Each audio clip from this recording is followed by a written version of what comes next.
Hello there everyone, how you doing today?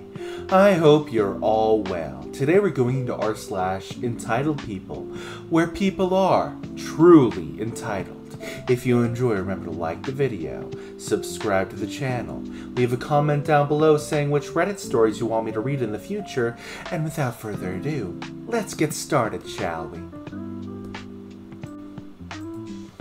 Mother owes me thousands of dollars and laughed in my face when I asked her to pay it back.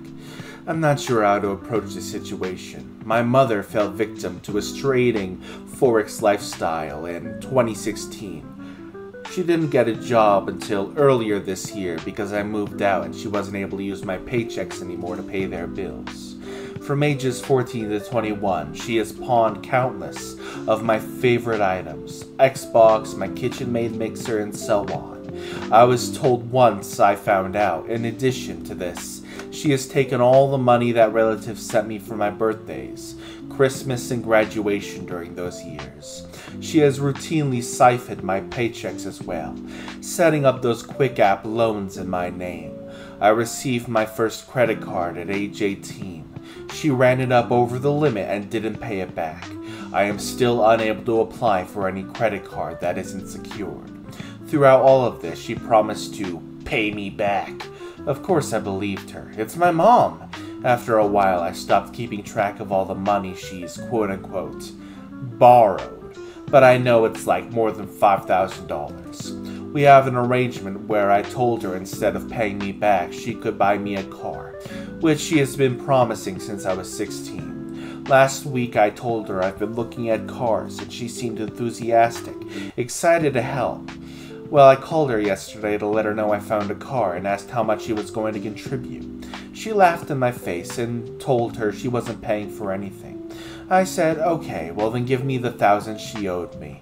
She laughed again and told me she didn't have any. Earlier in the conversation, she told me she had $4,000 put away. I understood that she's finally catching up on all of their debt after trading, aka gambling, all of those years, but I do not deserve any form of compensation. I kept a secret of the debt from my dad all this time, so he thinks I'm a lazy freeloader, only child, who just wants my parents to pay for everything, not knowing how I sacrificed my teenage years just to keep the house afloat. I am finally raising my credit score and accumulating my own savings now, but I genuinely don't know how to move past this or approach the situation with my family. I was pretty much my mom's therapist during this time, which makes me feel more emotionally guilty for asking for my money back or telling my family the truth. I have no idea what to do. I don't even need the money, but I can't let go of the resentment I feel, especially when I see other parents doing and paying everything they can to support their kids. Tell your dad, throw her ass completely and totally under the bus. She should not have laughed. She is an ass. On to the next story. My daughter's father wants to use her as therapy for his wife. I am going to preface this by saying my 6-year-old daughter's father, 37 male, I'm going to call him Jeff, has never been my romantic partner. We had a one-night stand, and I don't like people calling him my ex, since it makes it seem like we had some kind of emotional attachment. He was never involved after I told him I was pregnant, and actually wanted me to terminate my pregnancy. But I decided to raise my child alone, since I have enough money to raise her without child support. For the whole pregnancy and the first 4 years, Jeff was not in the picture. On my mother's recommendation, I did send him pictures and invited him to special events, but he always replied he had no interest in my daughter. 2 years ago, he reappeared and began demanding parental rights. When I didn't do what he wanted, he sued, and was told no, he was not getting parental rights. He was given the offer to pay child support, and then we can revisit him getting actual rights, but he has refused. He has the money, much more than me, but he refuses. I still offer to let him see my daughter in a casual manner, no child support needed, with the agreement that anything legal, medical, or educational will not involve him. He pushed the boundaries and we had a fallout. After that, we didn't hear from him for almost 6 weeks before he called to meet for Christmas. After much discussion, I agreed to bring my daughter over on the condition that my daughter's grandparents could come. Thus, we went over to Christmas dinner and finding out Jeff is married and have never told his family he had a child. It was great to be judged by a bunch of strangers. Totally. I was uncomfortable the whole time. I'm going to be using fake names, but let's say my daughter's name is Katie. His wife kept calling my daughter Gabrielle. Not the actual name she used, but it was that different to my daughter's name. The wife was also very physical, trying to pick up my daughter or parent her. I would block her or tell her to please let me deal with my child. The whole time she pretty much ignored me, but Katie didn't seem nervous, so I decided to just bid my time. I hit my limit when my daughter said she needed the bathroom and the stranger went, "Oh, Gaby, you need potty? Let mommy change you." My daughter hadn't worn diapers in a while, and she's more than capable of going alone to the bathroom. I immediately told her to stay away from my daughter and that we were leaving. The woman started wailing that I was kidnapping her baby girl and tried to lunge at me. Her in-laws got in the middle and held her, consoling her and saying that we weren't leaving and for her to calm down, like she was the actual victim of the situation. At that point, I just glared at Jeff and told him he better explain or I would be calling the police. He asked to speak in private in another room, and that I could just leave my daughter with his parents. No way that would ever happen. Katie's godparents took her with them, despite the wife having a full meltdown. Jeff and I spoke outside, and he explained that he and his wife recently lost a daughter.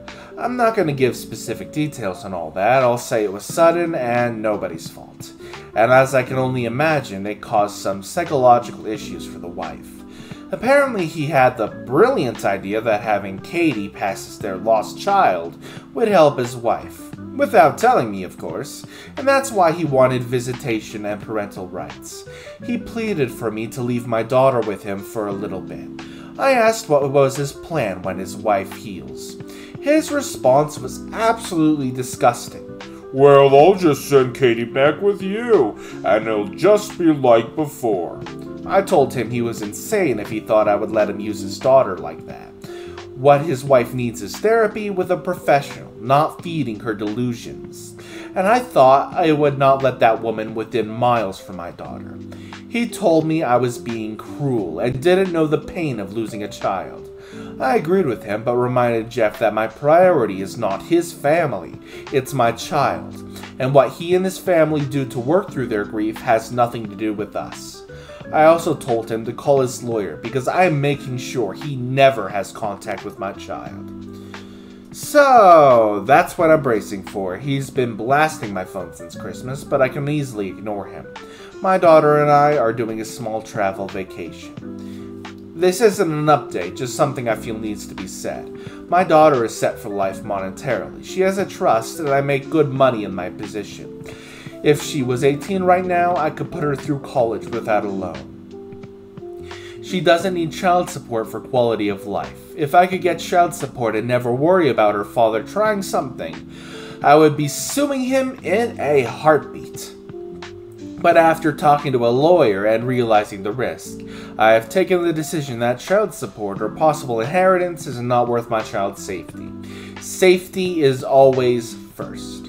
Hey everyone, Happy New Year's. This isn't so much a real update as just letting people know we are home and safe. My daughter is spending the rest of her vacation with her godparents on another trip while I work through things.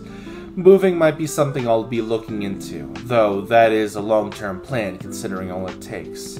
I won't share too many details on what my lawyer is going to be doing, but we are absolutely going to push for a restraining order. I might not post for some time, at least not until things are settled. I do appreciate all of the support and good advice. I'm taking a lot of it into account as I plan how to move forward. Someone in the comments says, "Sounds like they live in Delulu land. You are 100% right to set these boundaries. Just do yourself a favor and make sure your lawyer knows what's up next week, and to be prepared to get that order of protection ready." Anyway, on to the next story, shall we? Oh, actually, there's an update to this story, so we're gonna go over that. My daughter's father wants to use her as therapy for his wife. Update. Hey everyone, I decided to post a last update since I'll be going full silent for a long period. For those that didn't know, I'm right now dealing with my daughter's father and his delusion. He wants to use my daughter as therapy doll for his wife that recently lost a child. A lot of people were worried for my daughter and me. I truly appreciate it. We're both safe. She's currently having a great vacation with her godparents, and I'm currently making my own arrangements move on. My lawyer is working hard on keeping everything in order. I know a cease and desist was his first action and we're going for no contact. He says we have a solid case and hopefully this will resolve relatively fast. And by that I mean a year or two. We did get a temporary restraining order and it's only until our first court date, but it could be extended. I haven't had direct contact with Jeff. He lawyered up too and tried to send a threat to take full custody. My lawyer laughed at it since his reasoning was parental alienation. Except I have proof I tried for years to have him involved.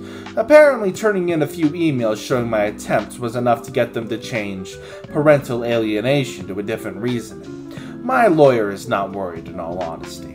For now, I've decided, much thinking, that moving is going to be necessary. It won't be something I can do on a whim, but I'll be looking into new houses within the month to hopefully move sometime this year. School will remain the same, but we will be speaking to the admin to make sure only certain people can pick her up. And part of that decision has been to hire a private driver. He's someone I absolutely trust and has worked for relatives in the past, so I'm very comfortable with the idea, and so is my daughter. Now I just have to make sure they don't go for fast food every day after school. Things are, in all honesty, not that scary right now. I have a good lawyer, good evidence, and my little girl is happy and healthy. So I'm just gonna focus on working things little by little. Because of the legal proceedings, I don't think I'll be posting any updates anytime soon. And to those sending me PMs telling me I'm horrible for keeping my daughter from her father, or telling me I shouldn't have had her in the first place, please, speak kindly to the void. The void is always listening. Another update. Hey, I'm doing an unexpected update. My lawyer just called me to let me know that Jeff was arrested. I'm not aware what the charges are. Short of being a murder, I'll be realistic. He's probably going to be out as soon as his parents post bail. That said, I have to admit, a petty side of me is rather happy. Depending on the circumstances, it might help in my bid to get a permanent no-contact order. My daughter is doing great, by the way. She's making her list of new school gear she wants for March when she goes back to school. I've also been talking to my job about a change to work in another country. We'll see. Thank you everyone that has messaged me with PMs. You guys have great recommendations and I have read them all. I couldn't keep up with all the messages, but the vast amount helped me a lot. If anything happens directly on my own case, I'll post later on. For now, I have a few months before we go into court again. Now we're going into another story. That was a long one. Whoo boy! Entitled stepdad, who I went no contact with almost 2 years ago, showed up to my doorstep, demanding I let him in my home and let him see his daughter. I, 22 female, went no contact with my stepdad in April of 2022 when I found out I was pregnant. I moved in with my husband after I found out. I haven't seen my stepdad in almost 2 years. I went no contact with my stepdad because he was mentally, emotionally, and physically abusive to me my whole life. He molested me from the ages of 13 to 15 years old. He assaulted me at age 15 in a naughty manner. I cut my mother off and went no contact about 2 months ago, before I had my party for Halloween, which went good by the way. I went no contact because she would pitch a fit every time her husband wasn't invited to something. She kept disrespecting my home and my boundaries. She kept trying to force me to have my abuser in my life. Yesterday morning, about 8:30 a.m., he showed up to my door. I heard a knock, looked at the Ring doorbell camera, and it was my abusive stepdad. He shouted, "Open up, it's me, we need to talk." Keep in mind, he has tried to contact me through fake social media accounts. and block numbers. My Ring doorbell has a feature where you can talk through it. I talked through my Ring doorbell and I told him, "I don't want to talk to you. Go away or I'm calling the police." And he said, "I'm not leaving until I see my granddaughter." I immediately went into the other room and called the police. He was beating on my door, he was kicking my door, he was yelling obscenities towards me. My Ring doorbell camera recorded everything. The police showed up 10 minutes later, and he was still there yelling, banging on the door. One police officer came inside to speak to me, and the other officer moved into the parking lot away from my door. I told the officer what was going on and went back outside to talk to him. He called the officer a piece of shit. I heard him yelling so loud the whole building could hear him. He threatened to beat up the officer and refused to leave. He was out in handcuffs and was arrested. One officer told me how I can get a protective order. Many of my mother's friends, his friends, and people from our family were angry with me for calling the police and spread lies about me on Facebook. I'm so glad I went no contact.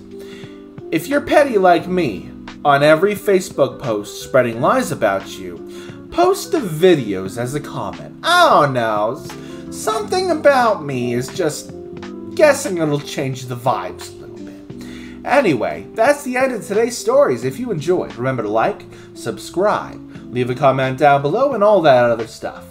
I will see you all next time. Hasta la pasta.